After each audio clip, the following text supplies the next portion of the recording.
go ahead and get started. So thank you everyone for joining. Welcome to HFA's continuing monthly educational webinar sessions. This month, we're lucky to be joined by several members of our community for our webinar Bonded by More Than Blood. So I just want to first of all say thank you to our sponsors, as you can see, and then make a note about Spanish translation. This session is available in Spanish as well. So esta sesión está disponible en español. Haga clic en el globo terráqueo en la parte inferior de la pantalla y seleccione español. With that, let me close some windows, as I always have to do.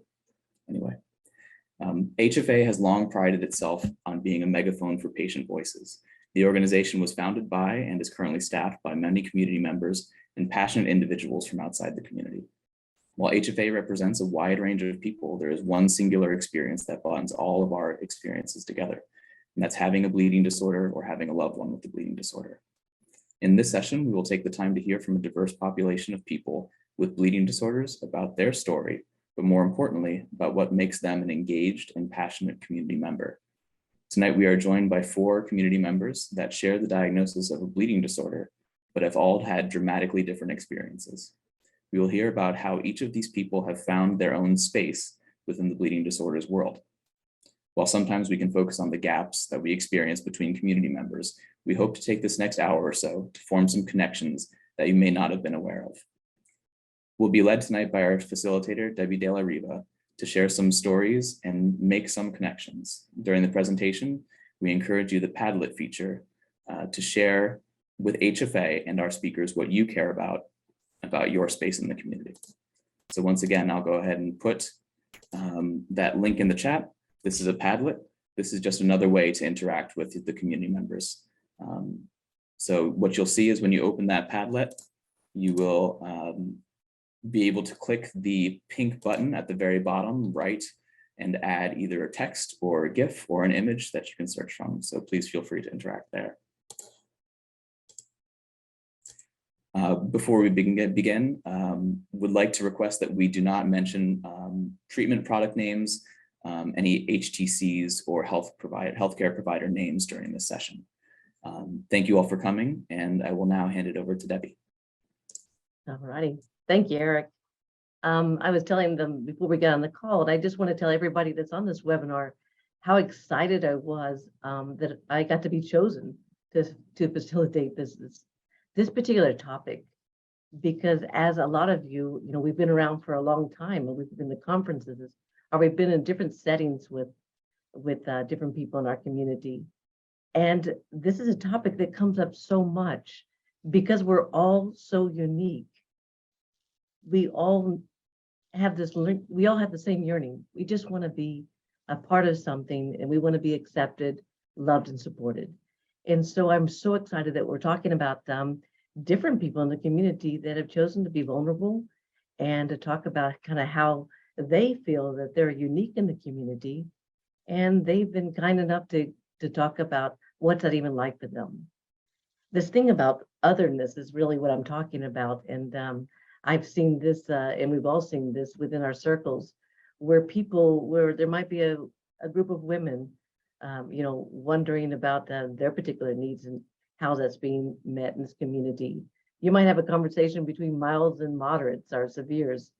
Mark's going to lead us through conversations of older gentlemen and what's that like and how connected they feel in the community and where their space is at. So excited. I just want to talk about this is all about connections.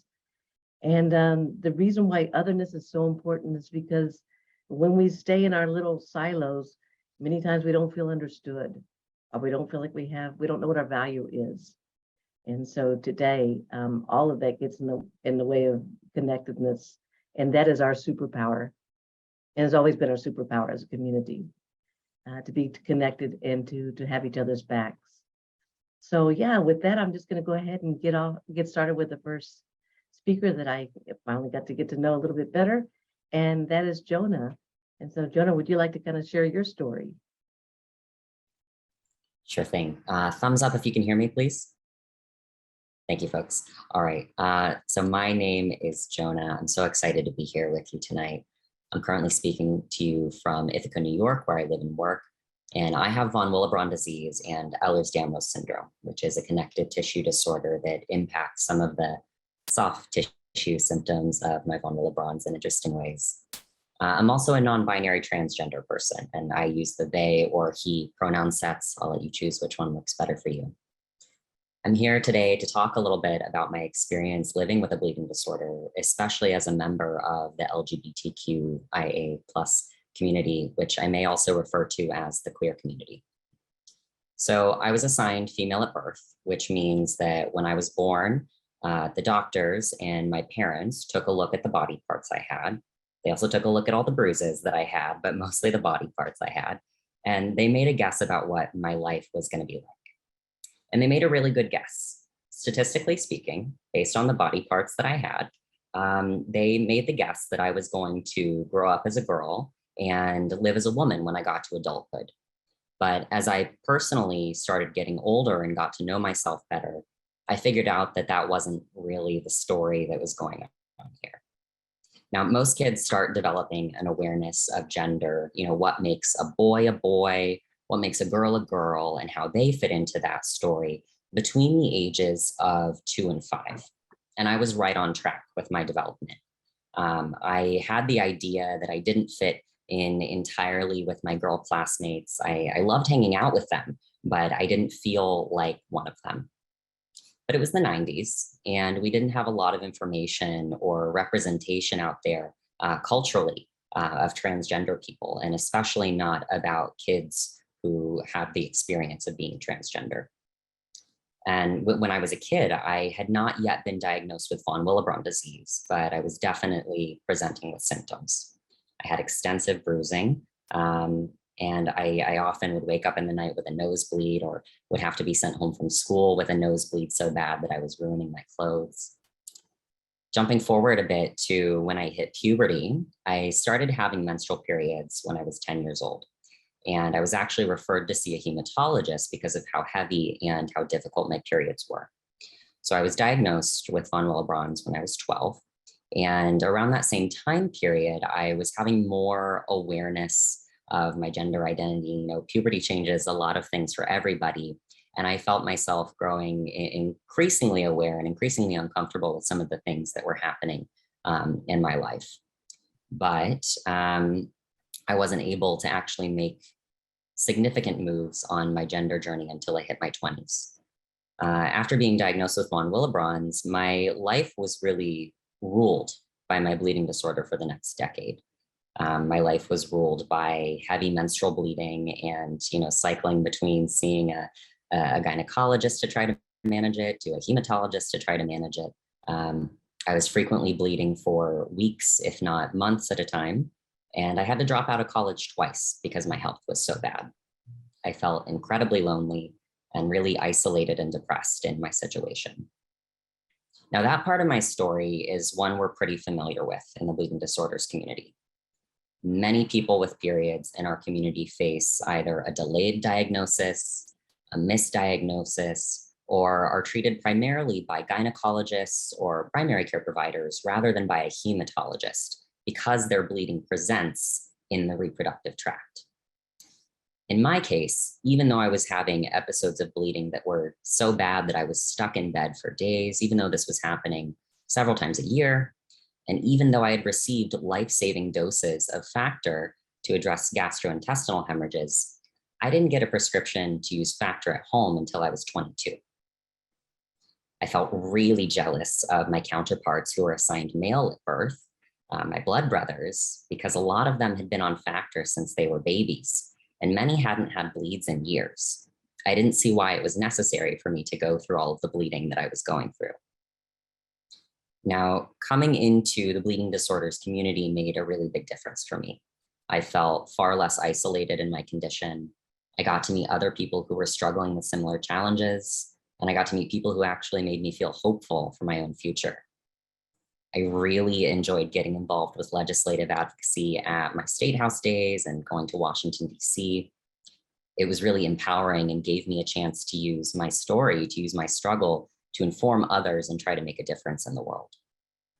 I really bonded with my blood sisters over the shared experience of feeling dismissed, or misunderstood by a doctor and living with heavy, unmanaged menstrual bleeding.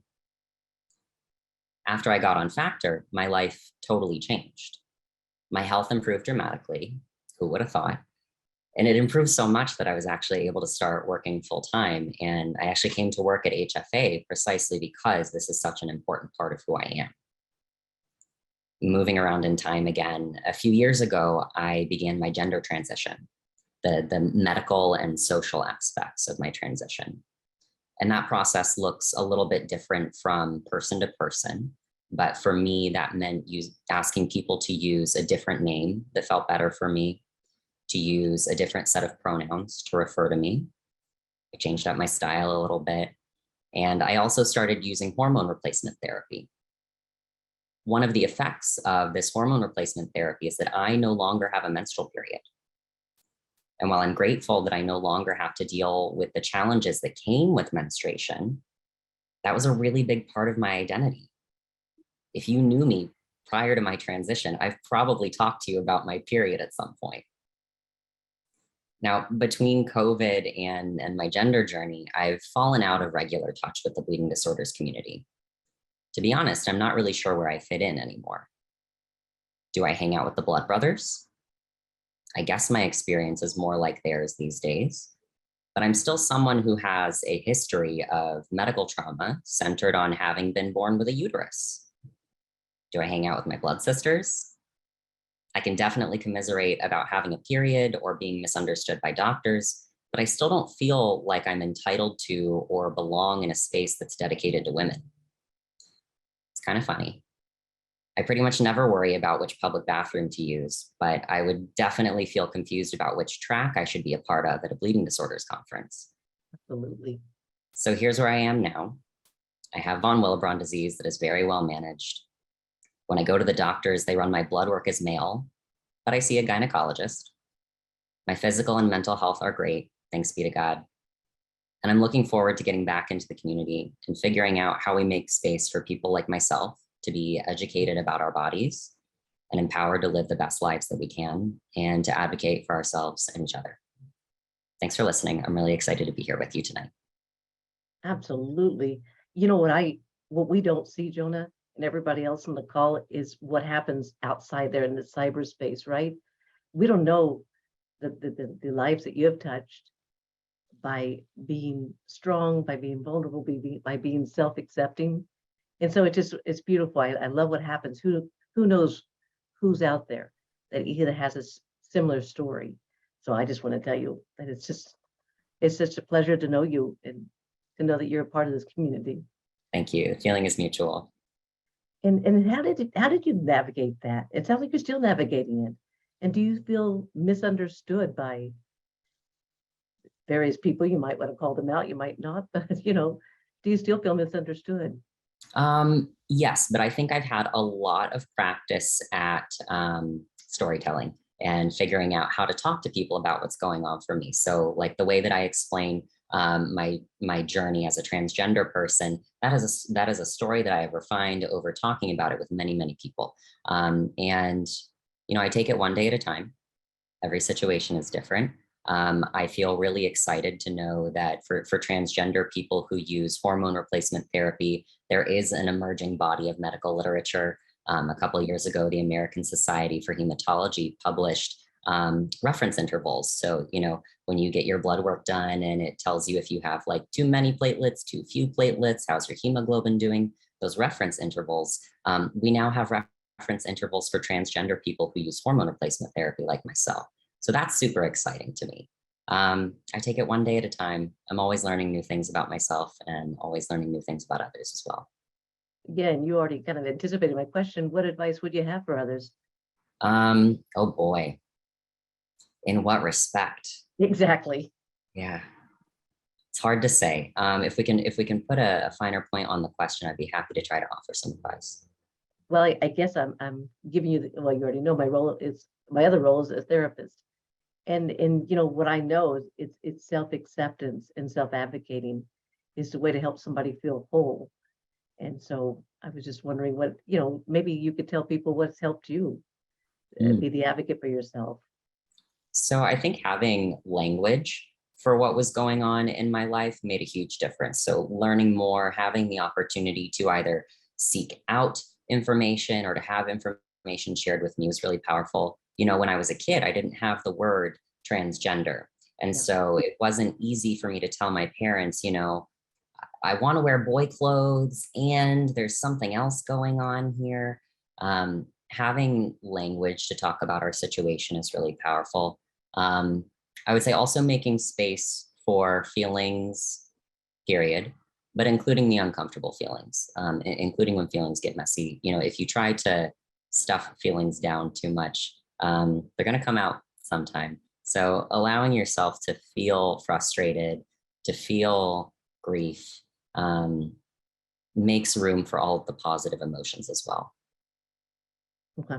I couldn't think of a better answer. And I wanted to tell people too that when I was introduced to you a couple of weeks ago, I didn't feel like I was educated enough about the transgender, you know, the way you speak about it. I was very conscientious. I didn't want to say anything that sounded ignorant or insulting or anything of that matter. So I just want to tell you that for me, that really helps me feel closer to you. And I just appreciate your openness to that and not telling me just to go read a book somewhere and figure it out. Awesome. Well, is there anything else you wanted to say? No, I think I'm ready to hear from our next person. Okay, and I'm sure the other panelists would like to get their hearts to kind of relax for a little bit and get started and speak. And that brings me to a very kind and beautiful man, Mark. And so you wouldn't mind telling your story? I'm happy to, but I have to say, Jonah, that, you know, yours is it's just another remarkable and truly inspiring story. You know, I'm just blown away by by the members of our community. Well, so my name is Mark Borles, and I live in Massachusetts, about 20 miles outside of Boston. I have severe hemophilia A. I'm married. I have 2 terrific grown-up children. And I recently retired from 40 years of practicing law as a regulatory healthcare lawyer in Boston. I am 69 years old. That's relevant because it means I grew up in the 50s and 60s, and therefore I pretty much experienced every treatment or non-treatment that the hemophilia subcommunity went through, starting from whole blood and fresh frozen plasma and continuing on to the present. And so naturally enough, I did contract HIV in the 1980s, like so many other older members of our community. I also contracted hepatitis C, but I was fortunate enough to clear that virus. I think it's almost 20 years ago now. As far as our lovely community and my bonds to it, I was something of a latecomer to the community. And that's because I grew up in a military family. And, you know, so in a military family, you're living on a military base, you're moving every 2 or 3 years, you're seeing military doctors, staying in military hospitals. You never, you don't see much of the civilian world. And consequently, my parents and I never got any word of there being a larger bleeding disorders community, or let alone there being the concept of comprehensive care, things of that sort. So I didn't actually come to the community until my late years of college. And of course, you know, once I did, I quickly learned how special everyone is and the wonderful kinship that it offers. And I was happy to embrace a place in it. The place that I've embraced and the roles that I've assumed over the ensuing decades, you know, is really dependent on how I felt I could best contribute. So for example, in the early 70s, in a way, at times, simply being a young adult who had gone to college and was now successfully self-supportingly employed, that was unbelievably something I could offer, especially to younger hemophiliacs, and maybe with more appreciated effect, truly, to the parents, to new parents of newly diagnosed hemophilic infants. So occasionally I'd be dispatched by HTCs as kind of an ambassador to just kind of meet with folks and demonstrate to them, so fearful that there is no future for their child, that indeed there is a future. And that was such a privilege to be able to allay any part of those terrible fears that young parents and young affected individuals experience. And then later on, I took on more of an active role in working with my local chapter. And I think what was motivating for me at that time was that, now, this is a while back. This is the 70s and 80s. And it wasn't even clear that there was much of a community. We were really building that community, and with respect to the organization, it was kind of year to year, just keeping it alive. And so there was a sense of mission, and a sense that we were kind of trying to keep this pioneering chain unbroken long enough for the organization to gain traction and maybe even grow and maybe even reach out to more people. So that was a very sustaining period also, as far as engaging with the community. And later still, after I had picked up more experience as an attorney and I had worked in the public sector as well, at that point I felt like I might have something to offer at a more formal organizational level. And consequently, I started working with the board, as a board member and officer of my chapter. I think I did 3 different multi-year stints in 3 different decades. And similarly, I worked with the advisory boards of our HTC. And most recently, I just finished not just a few years back, I finished a 7-year stint of service on the board of the National Hemophilia Foundation. And, I hope I really did at times help those organizations in their decision-making and help them to better serve the community, to better interact with federal agencies, to understand their fiduciary duties, to avoid conflicts of interest, all these things that lawyers are sort of sensitized to. But you'll have to ask them. So, I really had a wonderful several decades of being part of the bleeding disorders community, finding different ways to engage with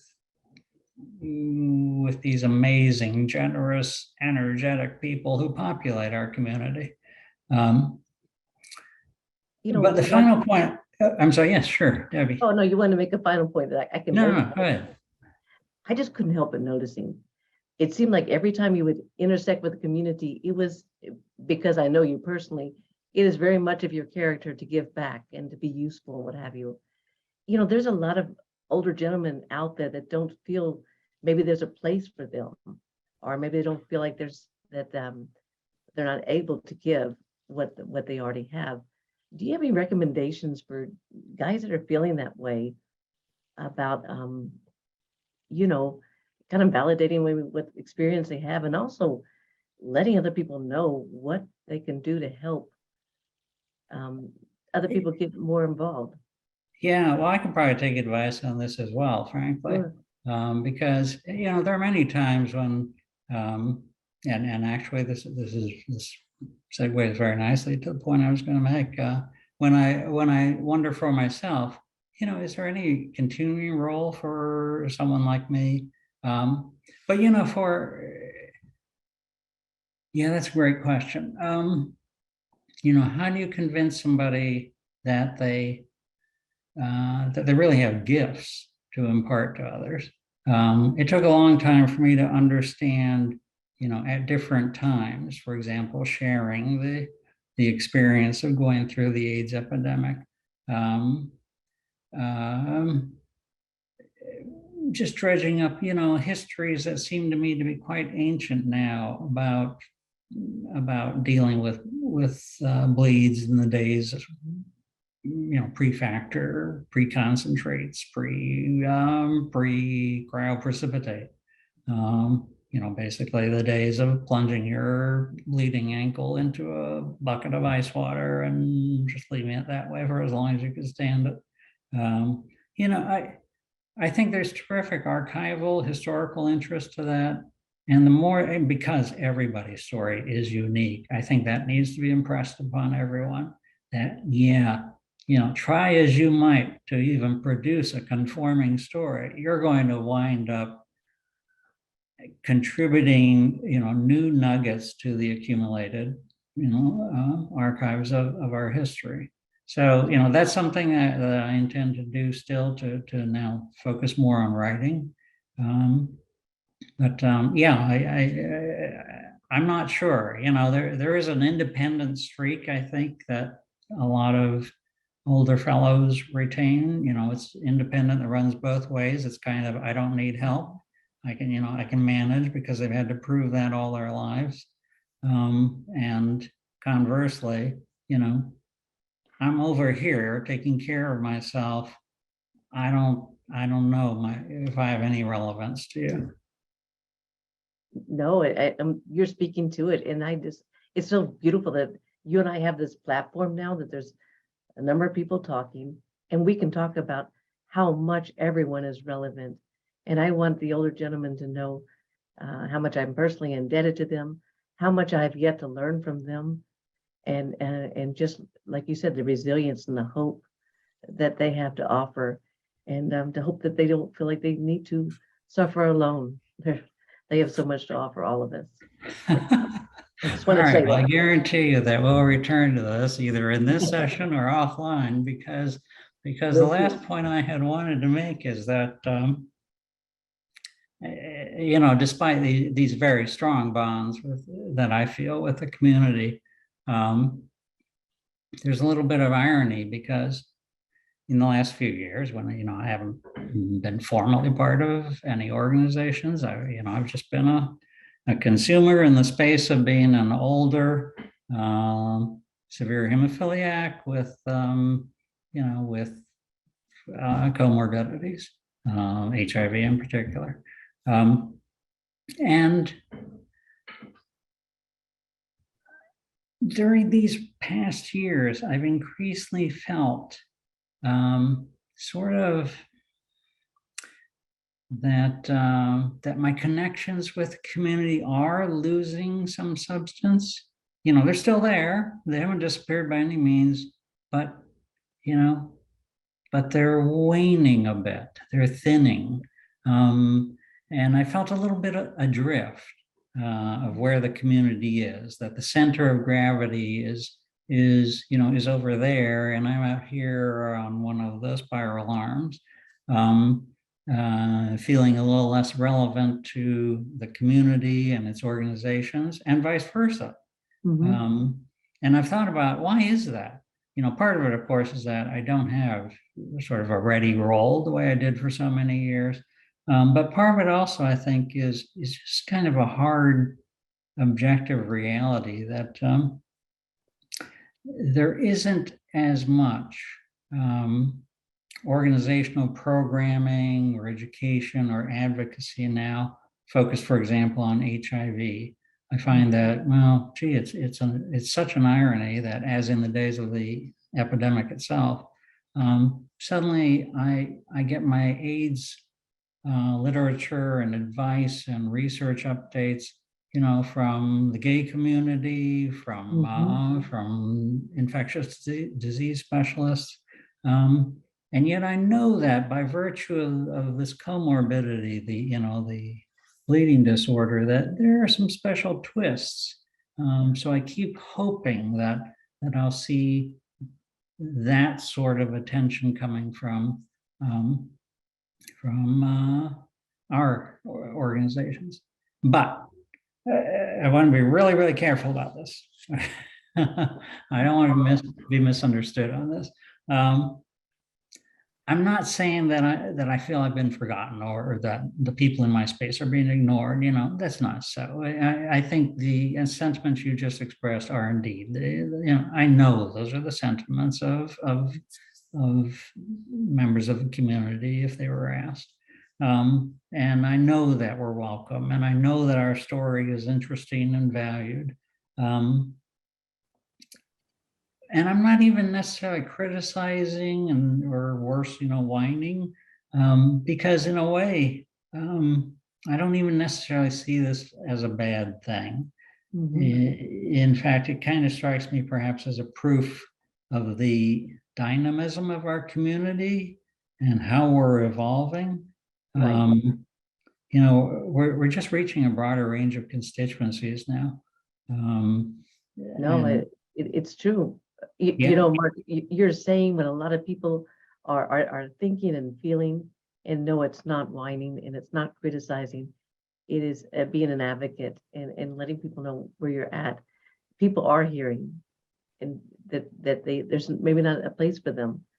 You verbalizing that, Mark, it's amazing how much that can blossom, because then it's okay to say, and people can become a part of the solution too, by raising their voices about what they need. And anyway, I'm also aware that I'm going to have to probably go to Addie in just a moment. No, that's fine. You said it so much better than I could. Oh, I don't believe that, but I'll just go over to Addie. Addie, we'd like to know about you. Thank you, Mark. You're awesome. My pleasure.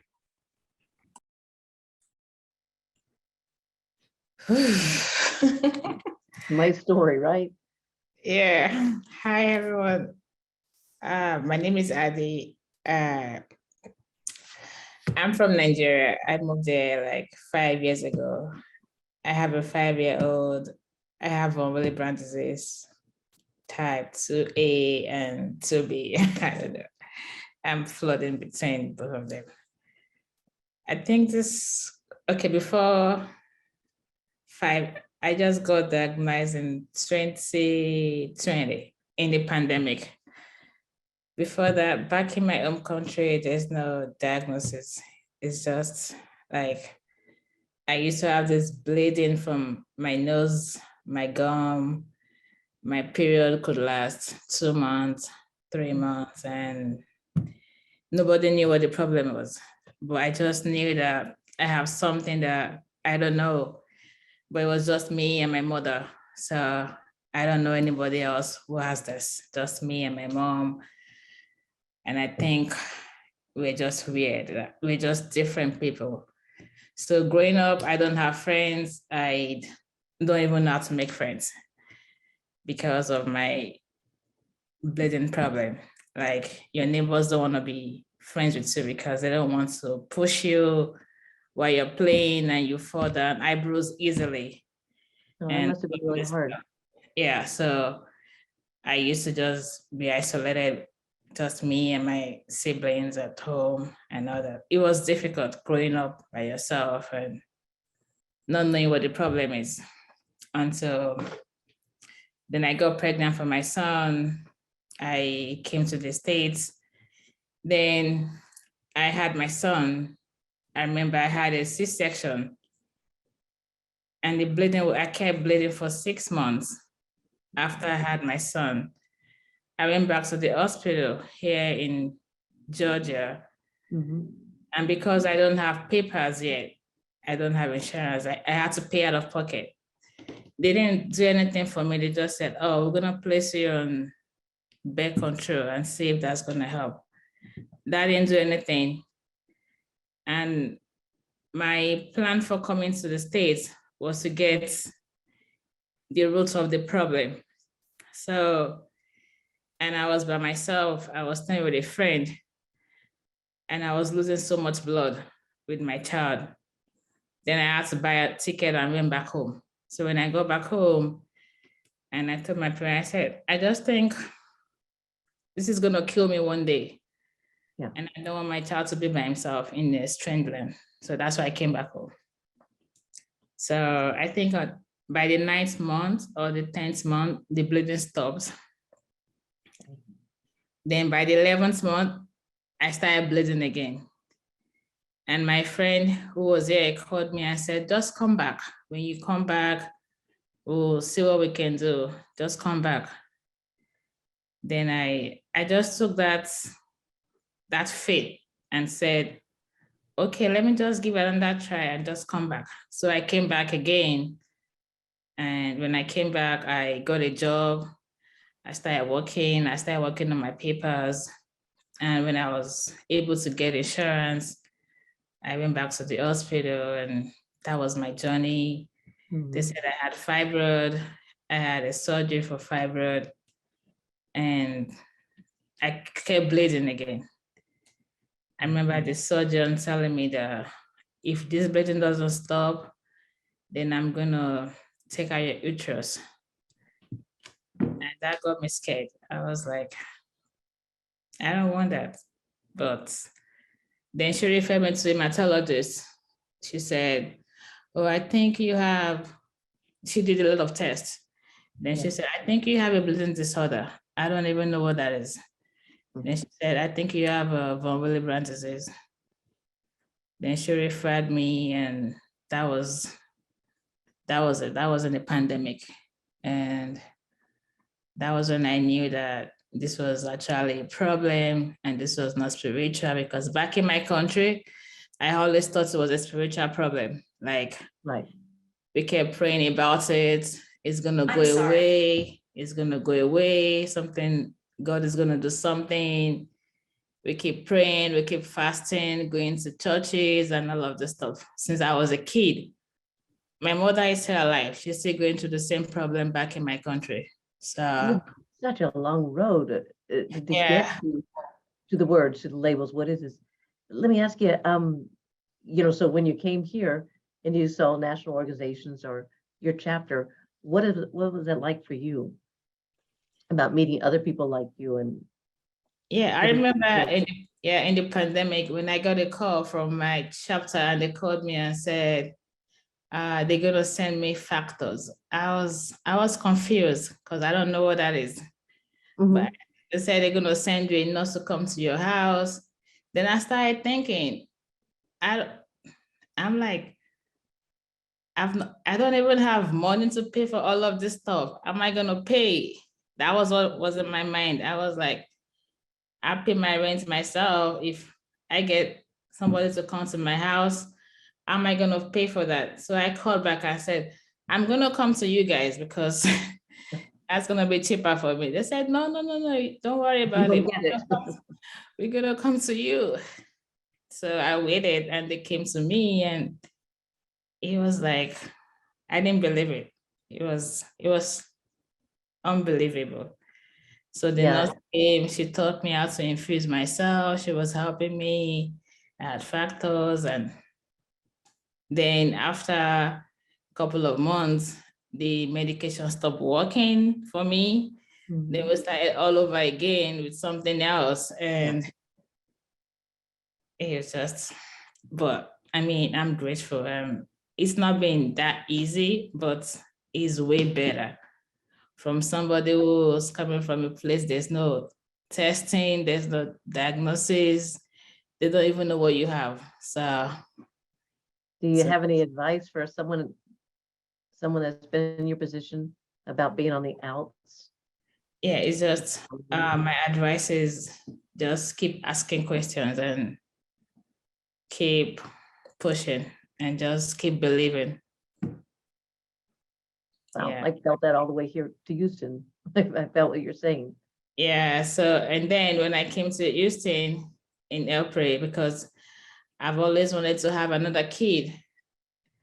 I mean, I thought everybody keeps telling me, when you have another child, they're gonna have what you have. Is that what you want? Then when I came to Houston, I discovered somebody said, yes, if you have another kid that has what you have, but you know better now, the Mhm. child is not gonna go through what you went through. So, and I saw people who have kids who have what we have, and they're Right. not suffering what we suffered. So that gave me the confidence to start going through the process of having another kid.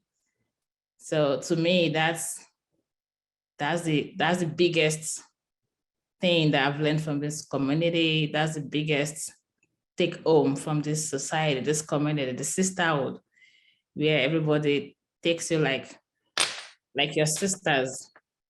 They understand, they get you, they feel your pain, they understand you, they know what you're talking about. So it means a lot to me.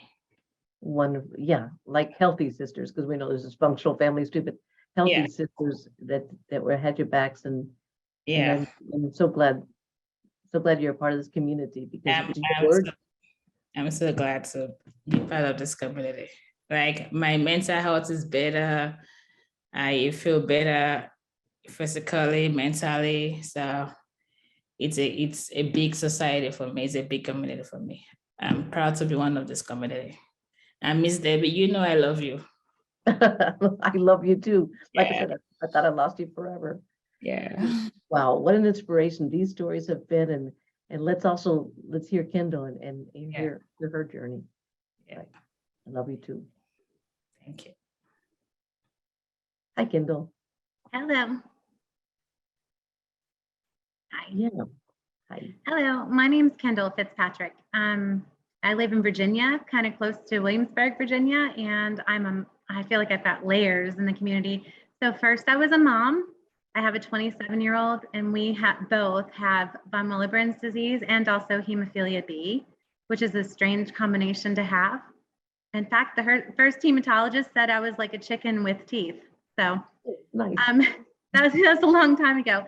But with my son's diagnosis came all these other layers along the journey.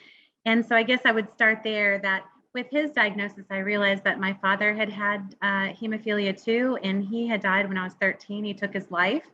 So I had never known what he had. In fact, I had thought he had schizophrenia because he had told people he was bleeding.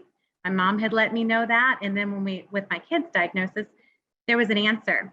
So it really made me enthusiastic about the fact that my purpose in life might be that no one is ever left alone with a bleeding disorder. So it inspired me. And of course, I found, I got diagnosed maybe about 4 years later. And I had a mission then and a purpose after, realizing, putting together the connections with my father. And I went back to school to be a nurse. So it was a hard 3 years as a single mom, but it was important to me because I felt like my calling had been found. So what started out as me being an overwhelmed mother, not knowing what hemophilia was, now I feel like I work in industry. I've been doing it for a very long time. Actually, when my kid was diagnosed, my first introduction to the community wasn't a chapter event. It was that someone had hired me to work at a specialty pharmacy. It was just so strange. So I kind of worked there first and then went into the chapters and understanding all of the organizations that were there for support. So my job over the years, or what I feel like became my purpose, was making sure everyone else had the same amount of support that I had found. They didn't have to spend years not knowing that there was a coalition for hemophilia B, or not knowing that there was HFA available with education, or whatever it might be, that when I talk to people anytime, I'm trying to just make connections for them to make sure they don't feel alone. And I also have a Facebook group that I started that there's nurses are the admins, and that was started in 2015. So I'm kind of on call all the time for everybody. So I think that might be it. That's in a nutshell what I do. So I'm listening to your story, and you and I got a chance to talk too. And so you're someone with a bleeding disorder, your family is affected. You understand your father and all of that, and that history, traumatic history. I'll just say what's maybe out there sometimes, and I hope Eric excuses me, but many times there's this whole idea that if somebody goes to work for industry, they went to the dark side. I don't know if that's just me or what have you, but I want to create space for people that work in industry and to realize how insulting that is, and also about how has that impacted your ability to get support and be in groups, because your hemophilia, your bleeding disorder consumer. didn't change just because you went to work. Right, but like you. I would say if anybody said it was the dark side, I'd say then they're misinterpreting what our jobs are. For anyone to be on call for 24 hours a day for patients that you take care of, you have got to be so invested. And I mean, I was single for 14 years due to working all the time because I cared so much. So when I look at my role, it's funny, I don't see anything bad at all about it. In fact, when I talk to anybody in the public or other nurses or doctors that I might speak to, I would say it was a blessing. And I bet you that all the other people who work in industry who do the same job I do, wherever they may work, I bet they feel the same. Or you wouldn't last very long. With all of the requirements of being in industry where you're on call, where you have to attend as many things as possible, where sometimes your job is sales and sometimes you do get to be a consumer, which I do appreciate those opportunities too. I haven't had any problem being a consumer either. And I also feel like I had a little bit better of an experience in some ways having the nursing degree, because with the nursing degree, I don't feel like I missed any of the education either. In fact, it was really nice to have bleeding disorder, but also get to go to NHF's nursing track and see patient case examples. They're so helpful, and I felt kind of privileged. Quite frankly, I felt kind of privileged to be in the spot that I'm in. So if anybody tells you that, you send them to me, Debbie, because I'll straighten them out. No, and I just want to create this space. Like, again, how insulting that is to somebody's whole journey, and you are giving voice to. I just think they misunderstand. I don't take it as insulting. I think people don't understand until they get to know someone else. So probably we all have that part in common, that when you would actually stop and talk to any of us, there's things they might misunderstand, but we're all happy to advocate and tell them, our light, and maybe our light purpose is about education.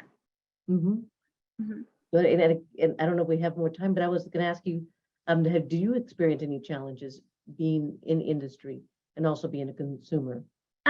Well, I would say not really. I would say overall, I've been really lucky. Like I said, I feel privileged. Overall, I feel privileged because I certainly get all the information. What I feel like is I get all of the invitations to everything, and I get the privilege. So I feel like I have to give it, think of everybody else who might have hemophilia B, who might be a woman with a bleeding disorder.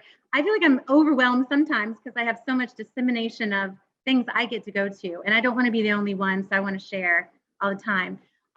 Maybe what I would say is the hardest part about being in industry, and everybody thinks it's this great job all the time, is that when you work in industry, when you choose to leave a company that you've been with at any point, you have a non-compete that you've signed, it is really hard because all of a sudden you're switching companies for your own family's purpose, for your own personal decision. And it feels like that when you leave the company that's been your work family, you disengage from them. They don't talk to you anymore. There's a big separation or a divide that happens once you go to another company.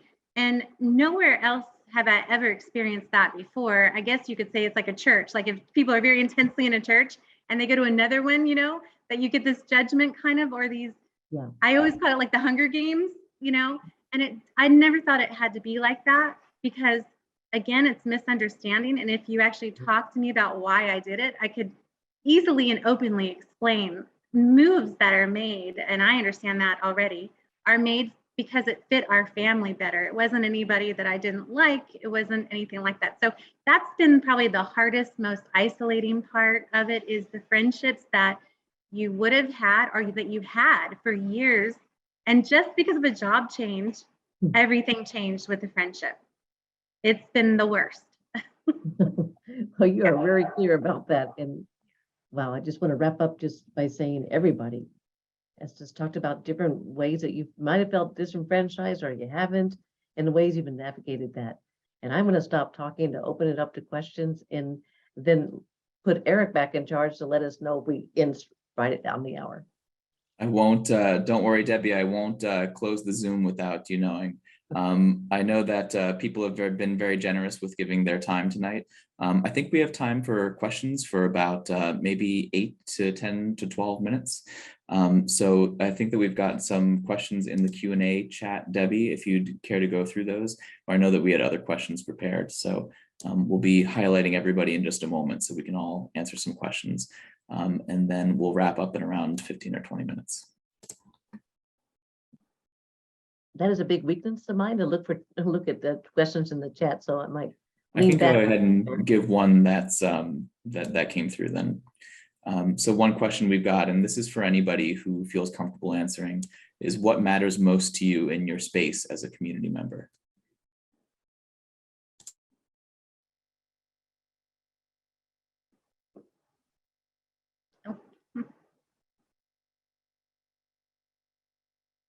I would say connecting resources for people. That would be the biggest thing for me in my space.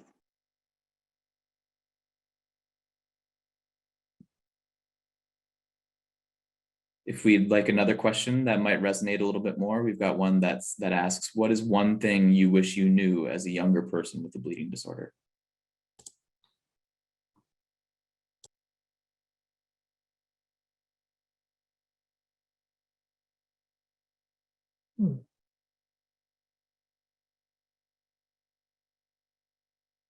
That apparently is a very good question, and it is. It's hard to narrow it down to just one thing. But something I definitely wish I knew when I was younger was how to take care of a bruise, like how to get a bruise to stop bleeding under the skin, and then also how to help it fade healthily, because I was pretty banged up as a kid. You know, I was embarrassed. I was really embarrassed at, you know, the number of bruises that I had. And I know that when I was a small child, my parents also got some strange looks sometimes because people thought they might be bruises that were the result of child abuse. I wish that I had known how to take care of a bruise, because I think I'm a lot more comfortable in my own skin these days now that I know how to stop the bleeding and also how to take care of it. I wish I'd known that there was such a thing as a spontaneous bleed. Not having known that, and again, you know, it's not like we were seeing pediatric hematologists in the military system. And not having that knowledge, I felt very accountable for every bleed. That, you know, somehow I had exceeded a limit that I shouldn't have exceeded. And it made sort of just self-regulation a very difficult call. Definitely, I can just listen to you, just realize as a small child feeling blamed for bleeding. It's like being a depressed person being blamed for being sad. It's a symptom of our condition, not who we are. Yes, the day I learned that there was such a thing as spontaneous bleed, You're like, here, I wanted to reopen all of the disputed cases. go back to those school teachers, go back to parents that perhaps were well-intended, but just didn't get it. We've got time for 2 more questions that I'll go ahead and ask from the chat. How do we create more space for others in our community?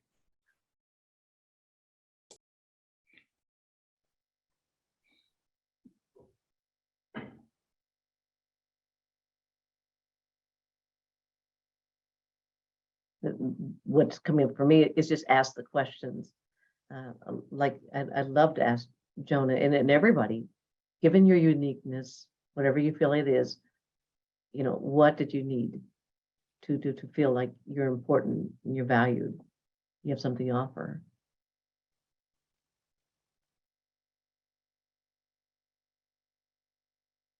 I think for me, just the times I've had not trying to learn or not doing a program that's very focused, but just the networking time has been so valuable for me. Like at any of the meetings I ever go to, you're there for the education and it's very purpose focused, but it's the after that and the behind the scenes, that meeting, just having the connection.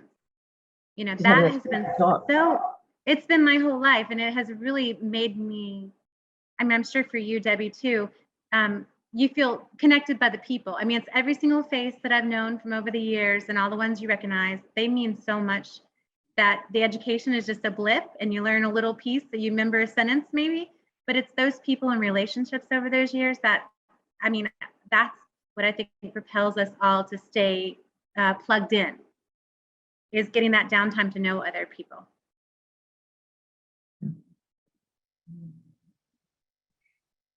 I agree that that's just terrifically satisfying. In addition, though, I feel like, wow, to create space, I think back to, say, 6 or 7 years ago when I was at a national consumer meeting, and, and people with very rare disorders came up to me and said, what are we supposed to do? What do we attend? There are only so many cross-cutting sessions. And in the end, unfortunately, it really comes down to create that space means dedicating resources and time and energy, to create materials and create the forums to bring people together and build their sub-community. It's a resource question. I never worry in our community about whether bringing in another group is acceptable or, whether it will be a cause of friction. It's such an inviting, welcoming community. Great answers. Yeah. Well, Addie, go ahead. Okay, I feel by coming together, like people in the same areas, like coming together, getting to know more people in your area, or the same people with getting disorder in your local chapters and all that. Having more programs together, so you know that you have some other people close by where you can just meet with yourselves and all that. So I really want to add, I wish there was more stuff for VWD, since it's the most common bleeding disorder, and so many of us are affected with it. It's 1 in 1,000, and I'm kind of at a loss sometimes with the meetings that isn't more of a focus. I am going to use these last few comments as a springboard. So first of all, I'll go ahead and thank Debbie and all of our panelists so very much for their time this evening. Again, thank you personally from myself and as well from HFA. So this is just one conversation to shine light on different spaces within the bleeding disorders community. We have regular chats, our Spanish language chat, Hablando Contigo.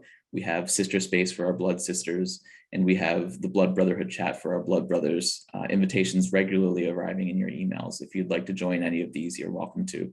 And then next year in April, come one, come all, especially to Symposium. We plan inclusive, intentional, thoughtful sessions, which address many of the themes that we've talked about tonight. LGBTQIA+, Triple H, access to care for women, rare disorders, von Willebrands. We are each relevant, each important, and need to come together to raise our voice. So thank you again to all of our panelists. As the webinar closes, a survey will launch. Please take just a couple of moments to fill that out for us. And additionally, stay tuned for HFA's next webinar being hosted at 7:00 p.m. Eastern on August 4th that will discuss inhibitors and acquired hemophilia. HFA will be joined by the Comprehensive Health Education Services, CHES, and that link is in the chat. So again, thank you all for your time. Thank you, panelists. Thank you, community members, and have a great evening.